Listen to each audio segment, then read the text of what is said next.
ভাই ও বোনেরা, সকলকে প্রভু যীশু খ্রিস্টের বিজয়ী নামে সালাম। আজকে আপনাদের জন্য রয়েছে একটি আকর্ষণীয় বিষয়। আর আপনি যদি আজ আপনার সমস্ত স্বপ্ন, সমস্ত সম্পদ, সমস্ত সম্মান পেয়ে যান, কিন্তু তার বদলে আপনার আত্মাটা যদি হারিয়ে ফেলেন, তাহলে আপনার কি লাভ হবে? যিশু আজ এমন এক প্রশ্ন তুলেছেন যা পৃথিবীর সমস্ত হিসাবকে উল্টে দেয়। যে বাঁচতে চায় সে মরে, যে মরতে রাজি সেই আসলে বাঁচে। আজকের এই প্রচারে আমরা শুনব প্রকৃত জীবন আসলে কোথায় লুকিয়ে আছে। ভিডিওটি শেষ পর্যন্ত দেখুন, কারণ শেষের অংশে এমন একটি গভীর সত্য আছে যা আপনার বিশ্বাসকে নতুন করে জাগিয়ে তুলবে।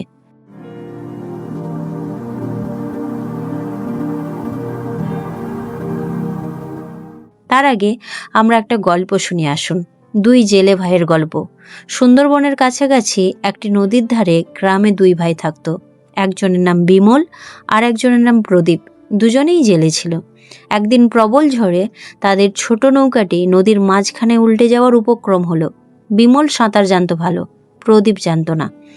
বিমল প্রথমে ভাবল নিজে বাঁচার জন্য কাছের একটি ভাসমান কাঠের গুঁড়ি ধরে সাঁতরে যাবে, কিন্তু ভাইয়ের আর্তনাদ শুনে সে থেমে গেল। সে ফিরে এলো, ভাইকে জড়িয়ে ধরল আর নিজের সমস্ত শক্তি দিয়ে তাকে ঠেলে দিল কাছের একটি চরের দিকে। প্রদীপ বাঁচল, কিন্তু বিমল শক্তি হারিয়ে স্রোতে ভেসে গেল। গ্রামের মানুষ যখন এই ঘটনা শুনল, তারা বিমলকে বলল সে নিতান্তই বোকা, কারণ সে নিজেকে বাঁচাতে পারত, কিন্তু প্রদীপের চোখে বিমল ছিল সবচেয়ে বেশি জীবিত মানুষ। কেন জানি? কারণ তার ভালোবাসা, তার আত্মত্যাগ আজও প্রদীপের হৃদয়ে, তার সন্তানদের গল্পে, তার গ্রামের স্মৃতিতে বেঁচে আছে সে। বিমল দেহে হারিয়ে গেল, কিন্তু তার প্রকৃত জীবন তার ভালোবাসার জীবন, যা চিরকালের জন্য রক্ষা পেল। প্রভু যীশু ঠিক এই সত্যটাই আমাদেরকে বলছেন, যে নিজের জীবন আঁকড়ে ধরে রাখতে চায় সে আসলে তা হারায়, কিন্তু যে ভালোবেসে বিশ্বাসে ক্রুশ বহন করে, নিজের প্রাণকে তুচ্ছ জ্ঞান করে, সেই প্রকৃত জীবন পায়। এমন জীবন যা মৃত্যুও কেড়ে নিতে পারে না। আসুন আমরা লুক তার 9 অধ্যায় 24 থেকে 27 পদের অংশ দেখি। ঈশ্বরের বাক্য এইরূপ বলছে, কেননা যে কেহ আপন প্রাণ রক্ষা করিতে ইচ্ছা করে সে তাহা হারাইবে, কিন্তু যে কেহ আমার নিমিত্ত আপন প্রাণ হারায় সেই তাহা রক্ষা করিবে। কারণ মনুষ্য যদি সমুদয় জগৎ লাভ করিয়া আপনাকে নষ্ট করে কিংবা হারায়, তবে তাহার লাভ কি হইল? কেননা যে কেহ আমাকে ও আমার বাক্যকে লজ্জার বিষয় জ্ঞান করে, মনুষ্যপুত্র যখন আপনার প্রতাপে এবং পিতার ও পবিত্র দূতগণের প্রতাপে আসিবেন, তখন তিনি তাহাকে লজ্জার বিষয় জ্ঞান করিবেন। কিন্তু আমি তোমাদিগকে সত্য কহিতেছি, যাহারা এখানে দাঁড়াইয়া রহিয়াছে, তাহাদের মধ্যে এমন কয়েকজন আছে, যাহারা যে পর্যন্ত ঈশ্বরের রাজ্য না দেখিবে, সেই পর্যন্ত কোনো মতে মৃত্যুর আস্বাদ পাইবে না। আমেন। প্রভু যীশু এখানে এক গাণিতিক ধাঁধার মতো কথা বলেছেন, যা আসলে আত্মিক সত্যের গভীরতম প্রকাশ। গ্রিক ভাষায় এখানে দুইভাবে শব্দ ব্যবহৃত হয়েছে, একবার জীবন অর্থাৎ আক্ষরিক বা পার্থিব প্রাণ হিসেবে, আর একবার সত্যিকারের জীবন, অনন্ত বা আত্মিক জীবন হিসেবে। এই দ্বৈত অর্থই পত্রীর চাবিকাঠি। যে ব্যক্তি নিজের আরাম, নিজের সম্মান, নিজের নিরাপত্তা আঁকড়ে ধরে রাখে, সে আসলে তার আত্মার প্রকৃত চিরস্থায়ী জীবনটাকে হারিয়ে ফেলে। কিন্তু যে প্রভু যীশু খ্রিস্টের জন্য, তার সুসমাচারের জন্য নিজের পার্থিব স্বার্থ, এমনকি প্রাণ পর্যন্ত ছেড়ে দিতে রাজি, সেই চিরস্থায়ী এবং প্রকৃত জীবন খুঁজে পায়। আমরা 25 পদের দিকে যদি দেখি, সেখানে প্রভু যীশু ব্যবসায়িক পরিভাষায় যদি আমরা ধরি, লাভ বা মুনাফা কথাটি ব্যবহার করেছেন। প্রভু যীশু এখানে জীবনের সবচেয়ে বড় ব্যবসায়িক ভুলের কথা বলেছেন। একজন মানুষ যদি সমস্ত পৃথিবীর সম্পদ, ক্ষমতা, খ্যাতি অর্জন করে, কিন্তু তার নিজের আত্মাকে হারায়, মানে সম্পূর্ণরূপে ধ্বংস বা চিরস্থায়ী ক্ষতি করে, তাহলে সেই লাভ আসলে একটি ভয়ঙ্কর দেউলিয়াপনা। পৃথিবীর কোনো মুদ্রায়, কোনো সম্পদে আত্মার মূল্য পরিশোধ করা যায় না। এবং 26 পদে রয়েছে লজ্জার প্রশ্ন। আসলে এই লজ্জা আসলে কি? প্রকাশ্যে অস্বীকার করার লজ্জা, প্রভু যিশু সতর্ক করেছেন, যারা আজ সমাজে, কর্মক্ষেত্রে, পরিবারে খ্রিস্টকে স্বীকার করতে লজ্জা পায়, সেই দিন আসবে যখন মনুষ্যপুত্র নিজে তার পিতার ও পবিত্র স্বর্গদূতের মহিমায় প্রকাশিত হবেন, আর সেদিন তিনি সেই লোকেদের বিষয়ে লজ্জিত হবেন। আজকের সামান্য লজ্জা এড়ানোর মূল্য অনন্তকালের জন্য কিন্তু ভয়ঙ্কর হতে পারে, এটা আপনি মনে রাখবেন। আমাদের এই চ্যানেল বিশ্বাস ও বাণী চ্যানেলটি সাবস্ক্রাইব করে এবং কমেন্ট ও শেয়ারের মাধ্যম দিয়ে আপনি আমাদেরকে উৎসাহিত করতে পারেন, এবং নতুন নতুন ভিডিও এবং আকস্মিক যা কিছু ঘটনা ঘটছে সেই পরিপ্রেক্ষিতে উৎসাহমূলক ভিডিও আপনি এই চ্যানেলে পাবেন। তাই ভিডিওটি সাবস্ক্রাইব করে পাশের বেল আইকন বাটনটি ক্লিক করে রাখুন, যাতে আপনি সবার আগে ভিডিওটি পেতে পারেন। এবার আমরা পদ 27 দেখব। সেখানে রয়েছে রূপান্তরের প্রতিশ্রুতি। এই পদটি সরাসরি পরবর্তী ঘটনার প্রভু যিশুর রূপান্তর, যা আমরা লুক 9:28-36 দিকে পাই, সেই বিষয়টি ইঙ্গিত করে। ঈশ্বরের রাজ্য দেখা মানে শুধু ভবিষ্যতে স্বর্গরাজ্য নয়, বরং পিতর, যাকব ও যোহন যে পাহাড়ে যিশুর স্বর্গীয় মহিমার এক ঝলক প্রত্যক্ষ করেছিলেন তারই পূর্বাভাস। এটি বিশ্বাসীদের জন্য এক আশ্বাস, খ্রিস্টের জন্য ত্যাগের পথ শেষ পর্যন্ত মহিমায় গিয়ে পৌঁছায়, আর সেই মহিমা কল্পনা নয়, বাস্তব এবং দৃশ্যমান। আমরা যদি দেখি, এখানে কিছু বিষয় উল্লেখ রয়েছে, যেমন প্রাণ, জীবন বা আত্মা। পার্থিব প্রাণ ও অনন্ত আত্মিক জীবন দুই অর্থেই ব্যবহৃত, যা এই পদের মূল ধাঁধা তৈরি করে, এবং হারাবে বা ধ্বংস করবে মানে সম্পূর্ণ চূড়ান্ত ক্ষতি, সাময়িক নয়, স্থায়ী বিনাশ, এবং রক্ষা করবে মানে উদ্ধার, নিরাপদ থাকা, পরিত্রাণ এবং লাভ করা, ব্যবসায়িক মুনাফা। জীবনের হিসাবকে বাণিজ্যিক দৃষ্টিতে দেখানো হয়েছে। লজ্জাবোধ করা, প্রকাশ্যে অস্বীকার বা লজ্জার কারণে অনেক বিশ্বাসী ঈশ্বরের কাছ থেকে দূরে সরে যায়, এবং তিনি বলেছেন তিনি যখন শেষে মহিমা প্রকাশ করবেন, ঈশ্বরের উজ্জ্বল এবং প্রকাশিত উপস্থিতি এবং সম্মান, তখন কি সত্যি তিনি আমাদেরকে সেই মহিমার ভাগী করবেন, যদি আজকে আমরা তাকে এবং তার বাক্যকে লজ্জা জ্ঞান করি। মথি তার 16:24-27 আমরা একই ঘটনার বর্ণনা দেখতে পাই। শুধু একটি গুরুত্বপূর্ণ সংযোজন রয়েছে, প্রত্যেক ব্যক্তিকে তার কাজ অনুসারে প্রতিফল দেবেন, যেটা মথি তার 16:27 উল্লেখ রয়েছে। এটি স্পষ্ট করে যে ক্রুশ বহনের এই আহ্বান শুধু আবেগের কথা নয়, বরং এক ন্যায্য বিচারের প্রেক্ষাপটে দেওয়া এক আত্মিক প্রতিশ্রুতি। যা আজ আমরা ত্যাগ করি তা ভবিষ্যতে হিসাব করা হবে। মার্ক 8:34-38 আমরা দেখতে পাই, মার্কের বিবরণে প্রভু যিশু প্রথমে ভিড়কে তার শিষ্যদের সাথে ডেকে এই কথা বলেন, অর্থাৎ এই শিক্ষা শুধুমাত্র 12 জনের জন্য নয়, বরং প্রত্যেক অনুসারীর জন্য, ইভেন আমার আপনার জন্য। মার্ক আরও যোগ করেন, এই ব্যভিচারী ও পাপী প্রজন্মের কাছে যে লজ্জিত হয়, প্রেক্ষাপট আরও তীক্ষ্ণ করে তোলে, যা প্রচারকালে তুলে ধরা হয়েছে প্রভু যীশু খ্রিস্টের সময়কার। এবং মথি তার 10:38-39 আমরা দেখতে পাই যে পূর্বতন শিক্ষা, এই একই সত্য প্রভু যীশু আগেই শিষ্যদের প্রেরণকালে বলেছিলেন, প্রমাণ করে এটি তার শিক্ষার একটি কেন্দ্রীয় বিষয়, কোনো আকস্মিক মন্তব্য নয়, কোনো আবেগপ্রবণ কথা নয়। এখানে তিনি স্পষ্ট করেন, যে নিজের ক্রুশ তুলে না নেয় ও আমার পশ্চাৎগামী না হয়, সে আমার যোগ্য নয়। শিষ্যত্বের ন্যূনতম শর্ত হিসাবে আত্মত্যাগকে তুলে ধরা হয়েছে। যোহন তার 12:24-25 আমরা প্রভু যিশুর একটি দারুণ দৃষ্টান্ত বা রূপক দেখতে পাই, সেটা হলো গমের বীজের রূপক। প্রভু যিশু নিজে এখানে ব্যাখ্যা করেছেন কিভাবে প্রাণ হারানো ফলপ্রসূ হতে পারে। একটি গমের বীজ মাটিতে যদি না পড়ে এবং না মরে, সে একা থেকে যায়, কিন্তু মরলে বহু ফল দেয়। এই চিত্রটি আমরা যদি দেখতে পাই, সেখানে আমরা বুঝতে পারি যে প্রভু যিশু তার আত্মত্যাগকে কোনো ক্ষতি বলেননি, বরং ফলদায়ী বীজ বপন কথা বলেছেন।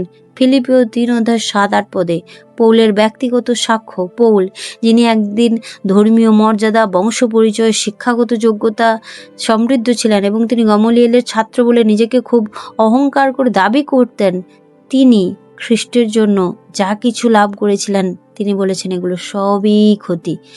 আর এটি লুক তার 9:25 একটি জীবন্ত সত্য উদাহরণ। একজন মানুষ যিনি প্রকৃতপক্ষে জগৎকে লাভ জগতের যে লাভ সেই লাভকে ক্ষতি বলে মেনে নিয়েছিলেন। গালাতীয় 2:20 আমরা দেখতে পাই আত্ম অস্বীকারের গভীরতম ব্যাখ্যা। পৌলের বিখ্যাত উক্তি, আমি খ্রিস্টের সাথে ক্রুশারোপিত, তবু আমি জীবিত আছি। এখানে প্রাণ হারানোর প্রকৃত অর্থ প্রকাশ পায়। এটি কোনো আত্মহত্যা নয়, বরং পুরনো স্বভাবের মৃত্যু আর খ্রিস্টের নতুন জীবনের সূচনা। 2 তিমথিও 1:8 এবং 12 লজ্জিত না হওয়ার আহ্বান পৌল তিমথিকে লেখেন, প্রভুর সাক্ষ্যের বিষয়ে লজ্জিত হয়েও না। এবং নিজের বিষয়ে বলেন, আমি লজ্জিত নই, কারণ আমি জানি আমি কার উপর বিশ্বাস করেছি।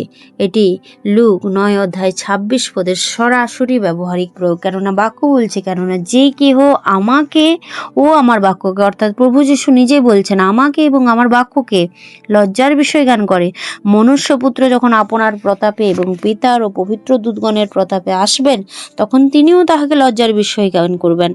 রোমীয় 1:16 সুসমাচারের গর্ব। পৌল ঘোষণা করেন, আমি সুসমাচারের বিষয়ে লজ্জিত নই, কারণ এটি প্রত্যেক বিশ্বাসীর পরিত্রাণের জন্য ঈশ্বরের পরাক্রম।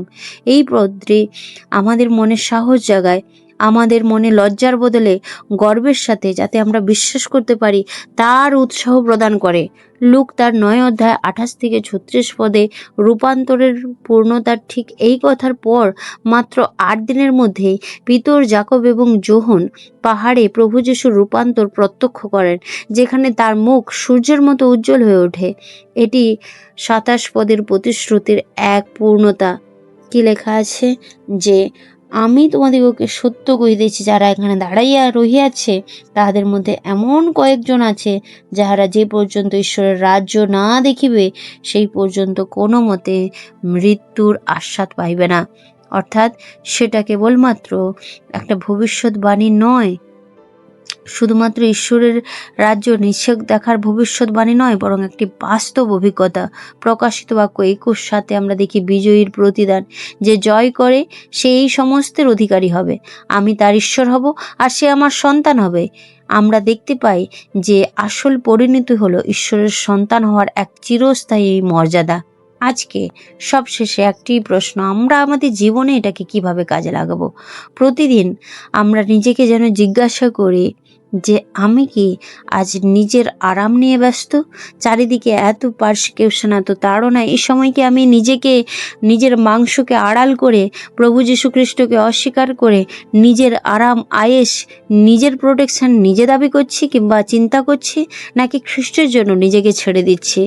এবং জাগতিক অর্জন করছি, নাকি আমি আত্মিক জীবনের কিছু লাভ করছি? কারণ বাক্য বলছে, সমুদয় জগৎ লাভ করে যদি আমার নিজের প্রাণটাকে হারাই, মানে যেখান থেকে আত্মিকতার উৎস, সেটাকে যদি আমি হারাই, তাহলে আমি কি করছি? এবং প্রকাশ্যে বিশ্বাস স্বীকার করার সাহস আমাদের রাখতে হবে। কর্মক্ষেত্রে, পরিবারে, সামাজিক মাধ্যমে। এখন তো আমরা সামাজিক মাধ্যমে খুবই সক্রিয়, সোশ্যাল মিডিয়ায় নানান রকমভাবে আমরা অ্যাক্টিভ। তো সেখানেও যেন আমরা খ্রিস্টকে নিয়ে লজ্জিত না হই, বরং আমরা যেন খ্রিস্টকে নিয়ে গর্বিত হই এবং ভবিষ্যতের মহিমার আলোয় আমরা বর্তমানের ত্যাগকে দেখব। আজকের ত্যাগ সাময়িক, এটা তেমন কিছু না, কিন্তু আসল যে মহিমা যা আসতে চলেছে তা চিরস্থায়ী।